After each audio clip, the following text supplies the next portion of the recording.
Salut à tous. Aujourd'hui, nous allons plonger dans une affaire véritablement terrifiante, un récit glaçant qui révèle la face cachée d'un monde que beaucoup idéalisent sans en connaître les dangers. Le monde de la célébrité, des projecteurs, de l'illusion parfaite, où l'image est reine, mais où l'envers du décor est bien plus sombre qu'on ne le croit. Derrière les likes, les followers et les vidéos soigneusement montées, se cachent des conséquences que peu osent affronter. La perte progressive de son intimité, l'exposition constante aux critiques, au jugement, à la jalousie.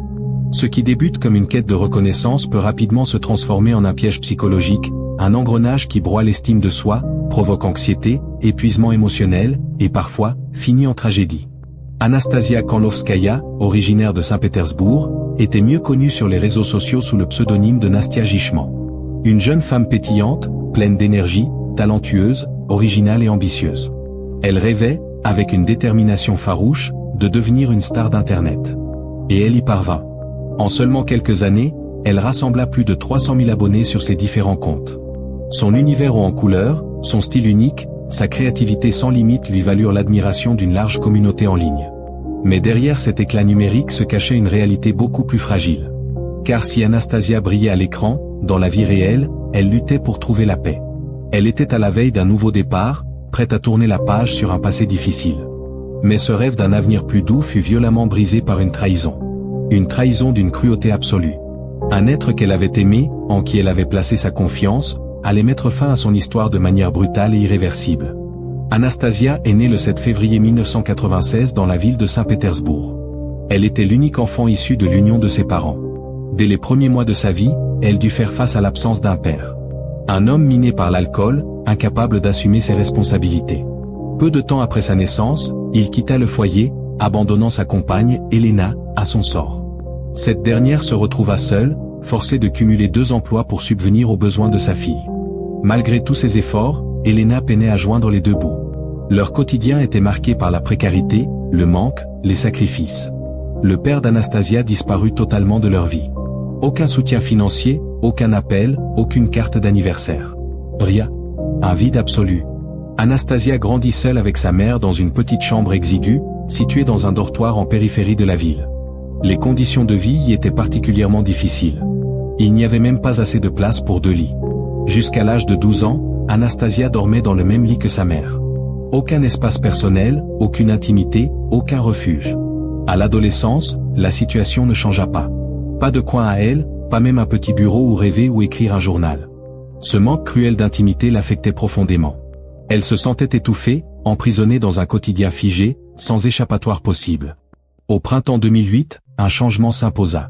Elena emmena sa fille à Kolpino, une petite ville où résidait l'ancienne belle-mère qu'elle n'avait presque jamais vue. Là, Anastasia fut confiée aux soins de cette grand-mère paternelle jusque-là absente. Étrangement, entre la vieille dame et l'enfant, le lien se tissa rapidement. Une complicité naquit, douce et inattendue. À cette époque, le père d'Anastasia vivait dans une autre région, sans aucun contact ni avec sa mère ni avec sa fille. La maison de la grand-mère était modeste, simple, sans luxe, mais elle offrit à la jeune fille quelque chose de précieux, son propre lit, sa propre chambre. Pour la première fois de sa vie, Anastasia avait un espace à elle. Et pour elle, c'était immense. Une bouffée d'air. Une liberté nouvelle. Mais cette amélioration fut ternie par une absence grandissante. Sa mère, qui au départ venait chaque week-end, se fit de plus en plus rare. Elena avait rencontré un autre homme. Elle s'était remariée. Et dans cette nouvelle vie, Anastasia n'avait plus vraiment de place. Peu à peu, les visites cessèrent. Le contact physique se perdit. Bien que sa mère continuât d'envoyer un peu d'argent, sa présence, elle, s'était évanouie. Anastasia se sentit abandonnée, rejetée, comme si elle avait été déposée la puis oubliée. Elle était seule, avec ses pensées, son chagrin, sa colère. Pour canaliser ce tumulte intérieur, elle se mit à dessiner. Ses heures étaient sombres, tourmentées, intenses. Elle reflétait un mal-être profond, une douleur silencieuse qui n'avait trouvé d'autre exutoire que le papier et l'encre. Sa grand-mère, consciente de la tristesse qui habitait l'adolescente, fit tout son possible pour lui apporter un peu de réconfort, de chaleur humaine.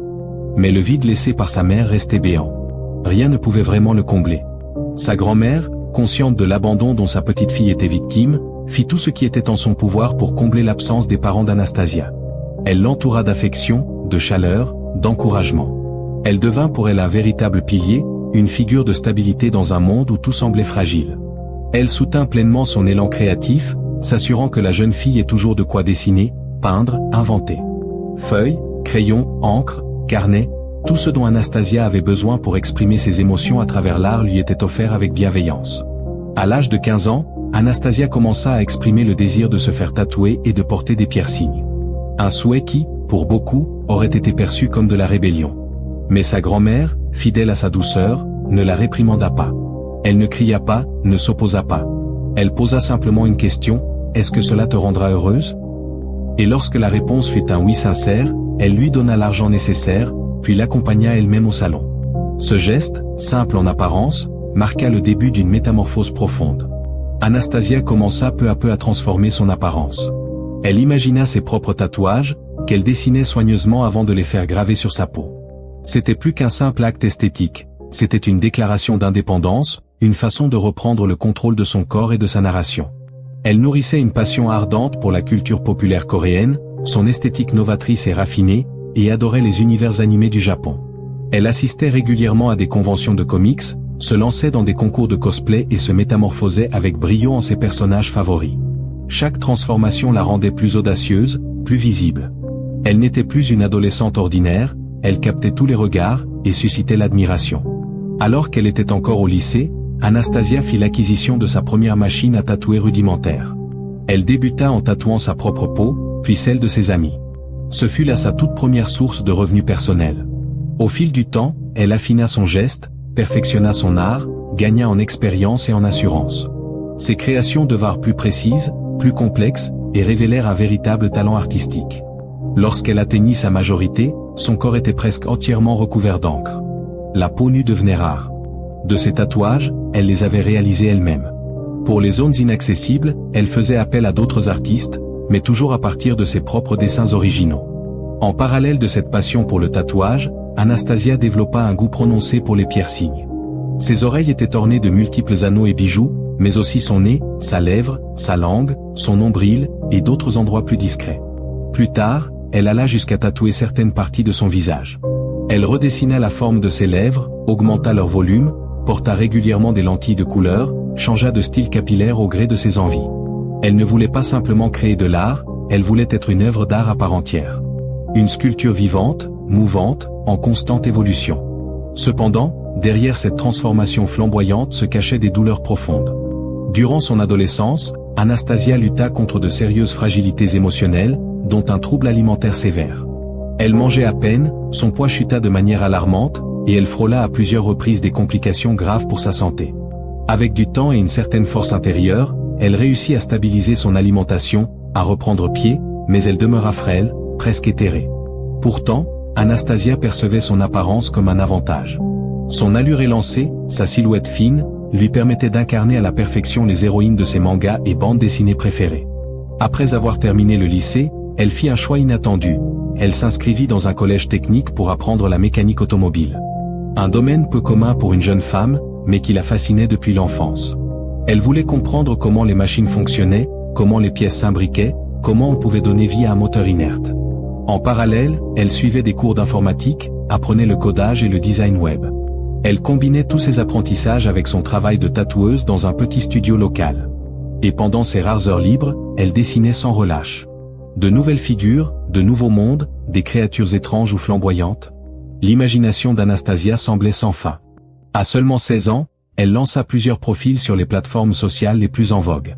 Elle partageait ses dessins, ses photos, ses tatouages, ses pensées.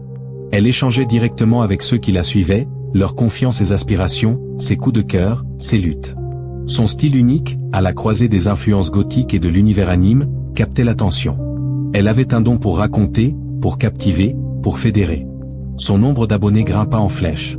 Très vite, elle ne fut plus seulement une jeune femme tatouée et passionnée. Elle devint une figure, une icône en devenir, à l'esthétique affirmée, au récit puissant. Un grand nombre de ses abonnés, en particulier parmi les plus jeunes, se reconnaissaient dans ses luttes, ses rêves, ses douleurs et ses passions. Ils voyaient en elle bien plus qu'une simple figure publique. Elle représentait un miroir, un espoir, un modèle alternatif pour celles et ceux qui ne se reconnaissaient pas dans les normes imposées.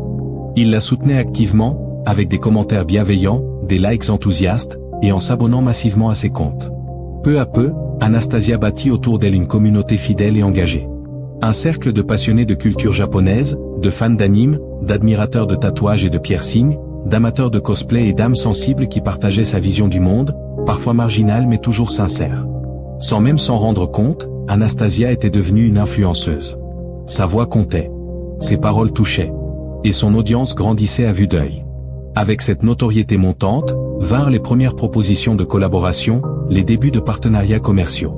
Elle réalisa qu'elle pouvait transformer ses passions en une véritable carrière, qu'elle pouvait vivre de ce qu'elle aimait, tout en restant fidèle à elle-même. À seulement 19 ans, Anastasia avait économisé assez pour quitter la maison de sa grand-mère et revenir à Saint-Pétersbourg. Une étape décisive. Là, elle trouva un emploi dans un studio de tatouage réputé et loua son tout premier appartement. C'est à cette période qu'elle décida d'adopter un pseudonyme plus marquant, plus emblématique, Gichement. Une identité nouvelle pour une artiste en pleine ascension. Elle envisagea même de se lancer à la télévision. Elle participa à un casting pour une émission de télé-réalité populaire, dans la veine de Bad Girls Club, mais ne fut pas retenue. Les producteurs la trouvaient trop atypique, trop créative, trop différente. Pas assez conforme au profil conflictuel et provocateur qu'ils recherchaient. Mais ce refus ne l'ébranla pas. Bien au contraire. Elle redoubla d'efforts, intensifia sa présence en ligne, renforça sa communauté et affina son image publique.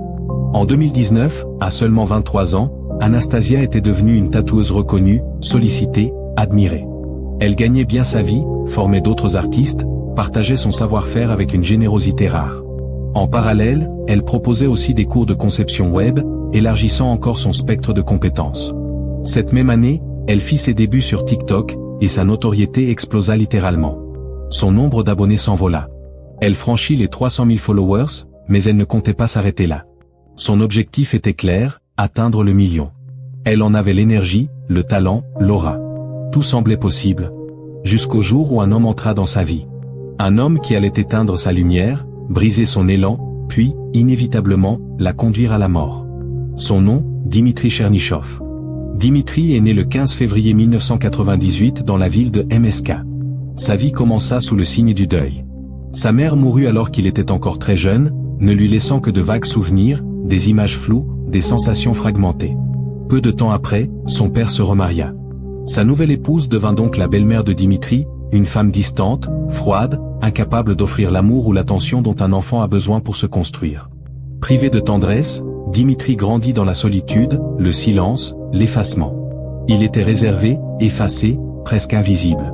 Il passait le plus clair de son temps à dessiner, seul dans sa chambre. Parallèlement à l'école, il suivait des cours dans un petit atelier artistique local. C'est là qu'il rencontra ses premiers véritables amis. Là qu'il apprit à s'ouvrir un peu, à s'exprimer, à exister socialement. Mais son caractère restait ombrageux. Et à l'adolescence, son comportement changea subtilement. Il se mit à fréquenter davantage ses pairs, tant dans la vraie vie que sur les réseaux sociaux. Sur ses profils, il partageait ses poèmes, ses compositions personnelles, ses réflexions existentielles, souvent centrées sur les thèmes de la mort et de la solitude. Son style d'écriture était maladroit, parfois étrange, presque dérangeant. Il évoquait sans filtre son attrait pour les cimetières. Il disait y trouver la paix. Il y flânait longuement, observait les tombes, particulièrement celles des jeunes femmes, imaginant leur vie écourtée, leur destin brisé. Il publiait aussi régulièrement ses croquis de tatouages, des représentations de voitures stylisées, ou encore des phrases japonaises écrites en kanji. Mais certains de ses écrits allaient plus loin.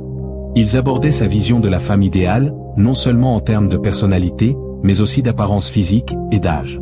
Ces publications provoquèrent l'inconfort de plusieurs lecteurs. Un malaise diffus s'en dégageait. Et pourtant, à cette époque, Dimitri était déjà en couple avec Margarita, une jeune fille qu'il avait rencontrée au lycée. Margarita partageait nombre de ses idées. Elle l'encourageait dans ses projets. Elle croyait en lui, malgré ses zones d'ombre. Dans tous les aspects de leur vie, Margarita s'impliquait à fond.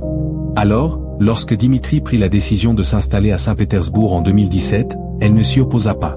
Au contraire, elle prit l'initiative de gérer l'intégralité du déménagement. C'est elle qui acheta les billets, trouva un appartement et organisa les premières étapes de leur nouvelle vie. Pour subvenir à leurs besoins, le couple enchaîna les petits contrats en freelance, acceptant tous les projets possibles dans la conception de sites web, le développement logiciel, et toute autre mission qui leur permettait de survivre dans cette nouvelle ville. Dimitri, de son côté, vouait une grande passion à la restauration automobile. Il cherchait activement à intégrer ce domaine, espérant y faire sa place. Mais à un moment donné, et sans que l'on sache précisément quand, Dimitri décida d'explorer une voie bien plus controversée, la création de contenu pour adultes. Il ne se lança pas seul dans cette entreprise. Il convainquit Margarita de le suivre dans cette aventure, la plaçant à la fois comme partenaire commercial et comme actrice à l'écran. Dimitri endossa le rôle de producteur et de performeur. Il imaginait les scénarios, concevait les personnages, élaborait les costumes. Margarita, dévouée, travaillait à ses côtés. Ensemble, ils formaient une équipe, mais dans les faits, Dimitri prenait toutes les décisions.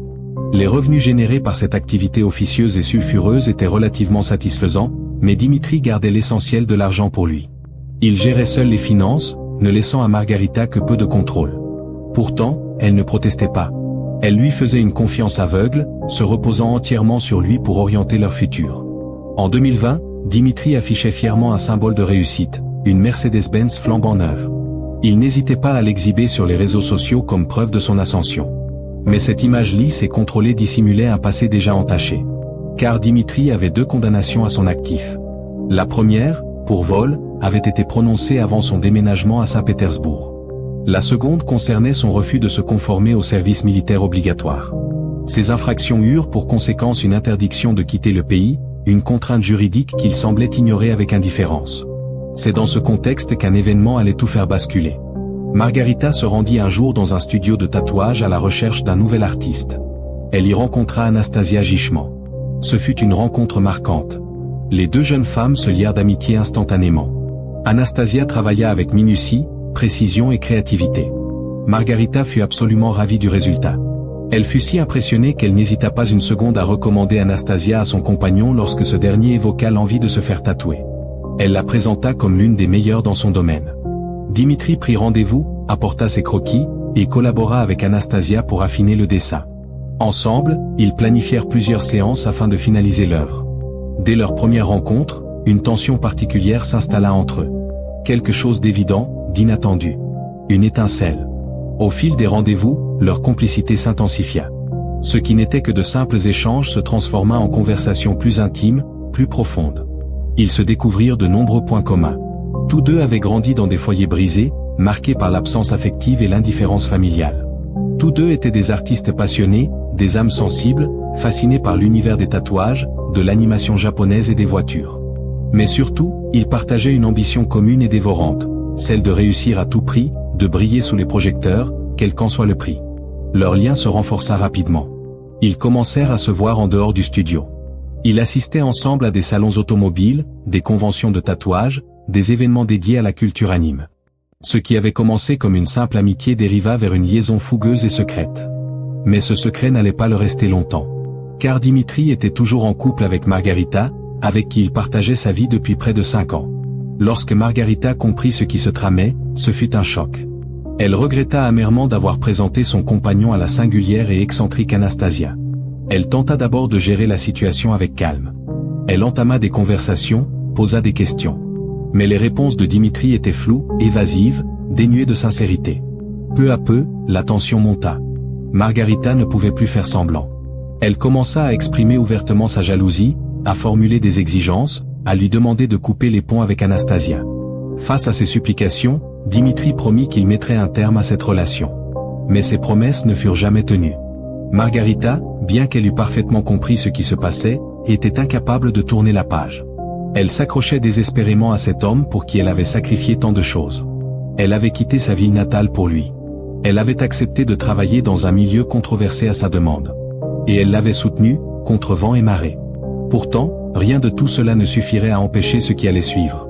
À tous les niveaux, émotionnels, financiers, professionnels, Margarita avait tout donné à Dimitri. Elle l'avait soutenu sans réserve, sans limite. Et maintenant, il était prêt à la laisser derrière lui, pour Anastasia. Le coup fut d'autant plus cruel lorsqu'il devint évident que Dimitri avait offert à Anastasia une voiture de luxe flambant neuve. Un geste spectaculaire qu'il n'avait jamais fait pour Margarita. Le masque tomba. Plus personne ne croyait encore qu'il s'agissait d'une simple amitié entre lui et Anastasia. Submergée par le désespoir, Margarita aurait, selon certains témoignages, délibérément endommagé la voiture. Dans un moment de détresse extrême, elle aurait même proféré des menaces envers elle-même. Mais rien de cela ne freina Dimitri. Ni la douleur de celle qu'il aimait, ni ses appels à l'aide. Il tourna les talons sans se retourner, emportant avec lui tout ce que Margarita avait investi dans leur relation. Il quitta leur appartement et emménagea directement chez Anastasia, dans le logement qu'elle louait. À ce stade, Anastasia était déjà une personnalité en vue sur Internet, suivie par des centaines de milliers d'abonnés. Leur relation attira rapidement l'attention du public. Dimitri, jusqu'alors inconnu, se retrouva projeté dans la lumière. Par simple association, il gagna en notoriété. Pour quelqu'un comme lui, avide de reconnaissance et de visibilité, c'était l'apothéose. Il n'avait jamais réussi à atteindre la célébrité par lui-même, mais aux côtés d'Anastasia, tout semblait désormais possible. Dimitri endossa alors le rôle de manager. Il l'aidait à gérer ses réseaux sociaux, supervisait la création de contenu, organisait la vente de ses formations en ligne. Leur activité connut un véritable essor. Les affaires marchaient. Le public s'élargissait. Mais pour Dimitri, ce n'était toujours pas suffisant. Très vite, il parvint à convaincre Anastasia de s'engager avec lui dans la création de contenu pour adultes. Il lui promit une notoriété encore plus grande, des revenus démultipliés, une ascension fulgurante. Et Anastasia accepta. Ensemble, ils commencèrent à tourner des vidéos dans des studios loués, ou même directement chez eux. Ces contenus furent ensuite diffusés sur plusieurs plateformes spécialisées. La carrière d'Anastasia prit un tournant radical. Son image changea. Sa popularité, elle, continua de grimper. Dimitri, dans ses publications, la qualifiait de muse, l'encensait, lui offrait des cadeaux luxueux. Mais derrière ces apparences flatteuses, la réalité était tout autre. Car c'était Anastasia, en vérité, qui portait le poids de ce mode de vie. C'était elle qui s'exposait, qui mettait son corps, son nom, sa réputation en jeu. C'était elle qui en payait le véritable prix dans sa chair et dans son équilibre. Début 2022, Anastasia fut invitée à participer à une émission télévisée intitulée Au-delà de la ligne, un talk-show connu pour ses révélations fracassantes. On lui proposa de venir parler de sa vie, de son parcours atypique, et de son évolution professionnelle. Elle accepta avec enthousiasme, sans se douter des intentions réelles des producteurs. Car l'objectif de l'émission était tout autre, révéler les zones d'ombre de sa relation avec Dimitri, et remuer un passé qu'elle aurait préféré garder enfoui. Le choc fut immense lorsqu'Elena, la mère d'Anastasia, fut invitée sur le plateau. On lui demanda ce qu'elle pensait de la nouvelle orientation professionnelle de sa fille. Émue aux larmes, la mère déclara que ce n'était pas ainsi qu'elle avait élevé son enfant. Elle accusa ouvertement Dimitri d'avoir perverti Anastasia, de l'avoir détournée de son chemin. Quand Anastasia entra en scène, elle se montra combative. Elle prit la défense de son compagnon, de leur choix. Elle affirma, face aux caméras, que tourner dans des films pour adultes était un rêve de longue date. Elle allait jusqu'à qualifier cette activité de forme d'art contemporain. Elle défia les invités et les experts, tournant en dérision leurs critiques moralisatrices. Elle riait aux éclats, refusant de se soumettre au jugement public. Mais le moment le plus tendu fut sans doute l'apparition de Margarita, l'ancienne compagne de Dimitri. Invitée elle aussi, elle raconta les détails de sa relation avec lui, évoquant sans détour la manière dont Anastasia s'était interposée. Elle affirma que Dimitri n'aimait pas Anastasia pour ce qu'elle était, mais pour ce qu'elle représentait, un tremplin vers la gloire. Selon Margarita, il cherchait à exploiter sa célébrité pour son propre intérêt. Et ce n'était pas tout. Elle décrivit également Dimitri comme un homme instable, émotionnellement manipulateur, parfois même agressif physiquement envers ses compagnes. Lorsque l'animatrice demanda à Elena si elle était inquiète à l'idée que sa fille vive avec un homme potentiellement violent, la mère éluda. Elle déclara que Dimitri lui semblait calme, réservé, et incapable de faire du mal. Une réponse qui laissa perplexe nombre de téléspectateurs. Quant à Dimitri, son passage à l'écran fut pour le moins troublant. Il apparaissait mal à l'aise, hésitant, incapable de s'exprimer avec clarté. Beaucoup de spectateurs furent interloqués de voir deux jeunes femmes, belles, talentueuses et affirmées, se disputer la présence d'un homme aussi terne, aussi effacé. Il semblait si effacé, si insignifiant. Son charisme était pratiquement inexistant, et pourtant, deux femmes fortes s'étaient déchirées à cause de lui. Quelques mois seulement après la diffusion de l'émission, celle où Anastasia avait vigoureusement défendu Dimitri face au monde entier, leur relation commença à se désintégrer. L'illusion ne tenait plus. Dimitri avait complètement délaissé ses activités dans le secteur technologique. Il ne travaillait plus. Il dépendait désormais entièrement des revenus générés par Anastasia. Pire encore, il la poussait sans relâche à produire toujours plus de contenus explicites, l'encourageant à franchir des limites qu'elle ne voulait plus dépasser. Anastasia se sentait prise au piège, exploitée, dépossédée de son libre arbitre. C'en était trop. Elle décida qu'il était temps de tout quitter, non seulement cette relation toxique, mais aussi le pays. Elle avait économisé suffisamment d'argent pour envisager une nouvelle vie ailleurs. Elle se confia à un ami proche, lui révélant qu'elle pensait sérieusement partir s'installer en Corée du Sud. Son rêve, y ouvrir un studio de tatouage, loin du tumulte, loin de Dimitri. Elle avait déjà commencé à se renseigner sur les démarches légales et administratives, à étudier le marché, à préparer son départ. Elle mit en vente certains de ses effets personnels et se prépara mentalement à avoir une discussion difficile avec celui qu'elle s'apprêtait à quitter pour de bon. La rupture ne fut pas simple. Dimitri comprenait que si Anastasia partait, il perdrait tout, son foyer, ses ressources, sa visibilité en ligne. Mais malgré ses tentatives pour la retenir, Anastasia tint bon. Fin juillet 2022, elle réussit enfin à le convaincre de faire ses valises et de quitter son appartement. Certains pensent qu'elle trouva cette force grâce à une nouvelle rencontre, celle de Carole KDSON, un blogueur et influenceur bien connu. Le 31 juillet, Anastasia et Carole passèrent la soirée ensemble. Ils marchèrent longtemps, discutèrent, partagèrent des instants de légèreté et de complicité. Tout semblait aller pour le mieux. Mais à peine quelques heures plus tard, Carole reçut un message inattendu. Un message qui le glaça. Anastasia lui annonçait que c'était la dernière fois qu'ils se voyaient. Elle ne voulait plus le revoir. Stupéfait, Carole tenta de l'appeler, mais elle ne répondit pas. À partir de cette nuit-là, le comportement d'Anastasia changea du tout au tout. Elle cessa de voir ses amis, n'ouvrait plus sa porte à personne, n'acceptait plus les appels. Elle ne répondait que par message, toujours très bref, affirmant qu'elle avait besoin de temps, qu'elle voulait rester seule. Elle continuait à publier sur les réseaux sociaux, mais ne faisait plus de direct. Un silence étrange s'était installé autour d'elle. Sa mère et ses amis les plus proches commencèrent à s'inquiéter. Quelque chose n'allait pas. Mais personne ne savait exactement quoi. Anastasia semblait s'être volatilisée, tout en restant présente, uniquement en ligne.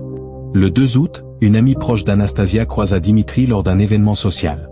En discutant, elle lui demanda sans arrière-pensée s'il avait des nouvelles d'Anastasia. Et ce qu'il lui répondit alors fut glaçant. Il déclara que son ex-partenaire lui avait demandé de elle aider à disparaître, et qu'il l'avait fait. Il refusa d'en dire plus. L'amie, choquée, sentit que quelque chose d'effroyable s'était produit. Mais elle ne parla pas tout de suite. Elle espérait encore qu'Anastasia réapparaisse. Pendant une semaine, elle garda le silence, rongée par l'angoisse. Puis, le 9 août, elle n'y tint plus. Elle appela les autorités et leur raconta tout ce qu'elle savait. La police se rendit immédiatement à l'appartement d'Anastasia. Personne ne répondit. Ils forcèrent la porte.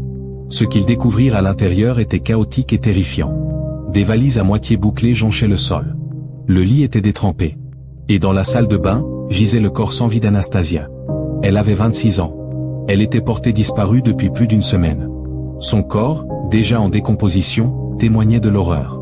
L'examen médico-légal révéla qu'elle avait été poignardée à de multiples reprises, au thorax et au cou. Les blessures étaient profondes, infligée avec une extrême violence.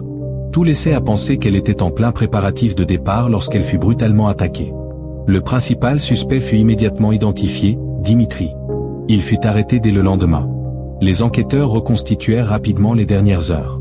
Le 31 juillet, après sa rencontre avec Carole, Anastasia était rentrée chez elle. Peu après, Dimitri s'était présenté à son domicile. En voyant les valises, il comprit que tout était terminé. Qu'elle allait le quitter. Qu'elle avait sans doute rencontré quelqu'un d'autre. Et c'est là que tout bascula. D'après les déclarations de Dimitri, un violent échange verbal aurait éclaté entre lui et Anastasia ce soir-là. Dans un accès de colère incontrôlable, il aurait saisi un couteau, et tout aurait dégénéré. Il affirma qu'il s'était enfui sous le choc, puis qu'il était revenu plus tard pour tenter de l'aider, mais qu'il l'avait trouvé déjà sans vie. Selon ses dires, il aurait alors déplacé son corps dans la baignoire, l'Y aurait laissé, puis aurait entrepris de maintenir l'illusion d'une vie normale. Il se connectait à ses comptes, postait à sa place, répondait parfois à quelques messages, tout cela dans le but de faire croire au monde qu'Anastasia était toujours en vie. Mais ce même jour, après avoir consulté un avocat, Dimitri changea complètement sa version. Il affirma cette fois qu'Anastasia était en réalité profondément dépressive, qu'elle lui aurait demandé, dans un ultime appel au secours, de mettre fin à ses jours. Selon lui, il ne l'aurait tuée que parce qu'elle le lui avait demandé, dans un acte prétendument consensuel. Lors d'une reconstitution organisée par les enquêteurs, Dimitri démontra devant les caméras comment il aurait porté les coups. Mais lorsque les autorités lui demandèrent quelles furent les dernières paroles d'Anastasia, sa réponse mit à mal toute sa version précédente. Il avoua qu'elle lui avait supplié d'appeler les secours. Un aveu qui contredisait frontalement l'idée d'un acte volontairement accepté par la victime. Les masques tombaient, un à un. Dans les mois qui suivirent le meurtre, Dimitri retourna à plusieurs reprises dans l'appartement, comme si de rien n'était. Il tenta de ralentir la décomposition du corps. Il scella les ouvertures, bloqua les aérations, colla des bandes adhésives autour des fissures pour empêcher l'odeur de se répandre. Il pulvérisa même du parfum sur le cadavre, un flacon trouvé sur place. Une mise en scène sordide, destinée à gagner du temps, à masquer l'horreur. Le 22 janvier 2023, Dimitri plaida coupable. Il reconnut les faits, tout en continuant d'affirmer qu'il n'avait fait qu'exaucer le souhait d'Anastasia. Son procès s'étira sur plusieurs mois, mais en janvier de l'année suivante, le verdict fut rendu. Il fut condamné à 8 années de réclusion dans une prison de haute sécurité. Une peine que beaucoup jugèrent dérisoire, au regard de l'atrocité du crime. Dans un geste qui provoqua l'indignation, Elena, la mère d'Anastasia, accepta que des équipes de télévision filment les obsèques de sa fille, en échange d'une rémunération. Les caméras captèrent chaque détail, chaque larme, chaque fleur déposée. Pour certains, c'était un hommage. Pour d'autres, une exploitation indécente. La grand-mère d'Anastasia, effondrée devant le cercueil de sa petite-fille, ne retint pas sa colère. Devant les médias, elle accusa sa propre fille d'avoir profité de la mort d'Anastasia pour de l'argent. Un dernier déchirement, un dernier conflit, au sein d'une famille déjà brisée par le drame. Merci d'avoir suivi cette histoire jusqu'au bout. Votre soutien est précieux. Pour aider cette chaîne à grandir, n'oubliez pas de cliquer sur j'aime, de laisser un commentaire et de partager cette vidéo. Votre engagement fait toute la différence. À très bientôt.